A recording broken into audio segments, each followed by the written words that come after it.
ಕರ್ನಾಟಕ ಮಂದಿರ ಮಹಾಸಂಘದ ವತಿಯಿಂದ ಕರ್ನಾಟಕ ರಾಜ್ಯ ಧಾರ್ಮಿಕ ದತ್ತಿ ಇಲಾಖೆಯ ಸಚಿವರಾದಂತಹ ಶ್ರೀಯುತ ಮಾನ್ಯ ರಾಮಲಿಂಗಾರೆಡ್ಡಿ ಅವರನ್ನ ಭೇಟಿ ಮಾಡಿ ನಾವು ಇತ್ತೀಚೆಗೆ ಧಾರ್ಮಿಕ ದತ್ತಿ ಇಲಾಖೆಯ ದೇವಸ್ಥಾನದ ಅಡಿಯಲ್ಲಿ ಬರುವಂತಹ ಎಲ್ಲ ಒಂದು ಪ್ರಾಚ್ಯ ದೇವಸ್ಥಾನಗಳಲ್ಲಿ ವಿಶೇಷವಾಗಿ ಈ ಪ್ರೀ ವೆಡ್ಡಿಂಗ್ ಶೂಟಿಂಗ್ ನಲ್ಲಿ ಅಶ್ಲೀಲವಾದಂತಹ ಶೂಟಿಂಗ್ ಗಳನ್ನ ಮಾಡಿ ಅಲ್ಲಿ ಭಕ್ತಾದಿಗಳ ದೇವಸ್ಥಾನದ ಪಾವಿತ್ರ್ಯತೆಗೆ ಧಕ್ಕೆ ತರುವಂತಹ ಅನೇಕ ಘಟನೆಗಳು ನಡೀತಾ ಇದೆ.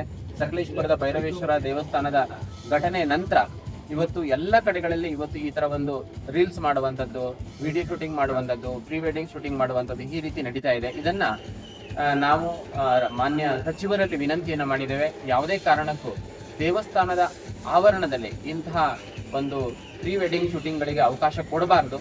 ದೇವಸ್ಥಾನ ಇರುವಂಥದ್ದು ಪೂಜೆಗಾಗಿ, ಅರ್ಚನೆಗಾಗಿ, ಭಕ್ತರ ನೆಮ್ಮದಿಗಾಗಿ, ಶಾಂತಿಗಾಗಿ ವಿನಃ ಈ ರೀತಿ ರೀಲ್ಸ್ಗಾಗಿ, ಅವರ ಒಂದು ಕಮರ್ಷಿಯಲ್, ಅವರ ಒಂದು ಪ್ರಚಾರಕ್ಕಾಗಿ, ಸೋಷಿಯಲ್ ಮೀಡಿಯಾ ಒಂದು ಬಿಟ್ಟಿ ಪ್ರಚಾರಕ್ಕಾಗಿ ಈ ರೀತಿ ದೇವಸ್ಥಾನವನ್ನು ಬಳಸುವಂಥದ್ದು ಸೂಕ್ತ ಅಲ್ಲ. ಇದನ್ನ ಖಂಡನೆ ಮಾಡಿ ಇದನ್ನು ನಿಷೇಧ ಮಾಡಬೇಕಂತಲೇ ರಾಮಲಿಂಗಾರೆಡ್ಡಿ ಅವರಲ್ಲಿ ಮನವಿಯನ್ನು ಮಾಡಿದ್ದೇವೆ. ಶ್ರೀಯುತ ಸಚಿವರು ನಮಗೆ ಸಕಾರಾತ್ಮಕವಾಗಿ ಸ್ಪಂದನೆಯನ್ನ ಮಾಡಿ ಈಗಾಗಲೇ ಇದಕ್ಕೆ ಸಂಬಂಧಪಟ್ಟಂತೆ ಧಾರ್ಮಿಕ ದತ್ತಿ ಇಲಾಖೆ ವತಿಯಿಂದ ಒಂದು ಸುತ್ತೋಲೆಯನ್ನು ಹೊರಡಿಸಿ ಧಾರ್ಮಿಕ ದತ್ತಿ ಇಲಾಖೆ ದೇವಸ್ಥಾನದಲ್ಲಿ ಇಂತಹ ಪ್ರೀ ವೆಡ್ಡಿಂಗ್ ಶೂಟಿಂಗ್ ಗಳಿಗೆ ನಿಷೇಧ ಹಾಕುವಂತ ಫಲಕವನ್ನು ಹಾಕ್ತಿವಿ. ಮತ್ತೆ ಇದ್ರ ಮೇಲೆ ಇದನ್ನ ವೈಲೇಷನ್ ಮಾಡೋರ ಮೇಲೆ ಸೂಕ್ತ ಕಾನೂನು ಕ್ರಮ ತೆಗೆದುಕೊಳ್ತೇವೆ ಹೇಳುವ ಭರವಸೆಯನ್ನು ನೀಡಿದ್ದಾರೆ.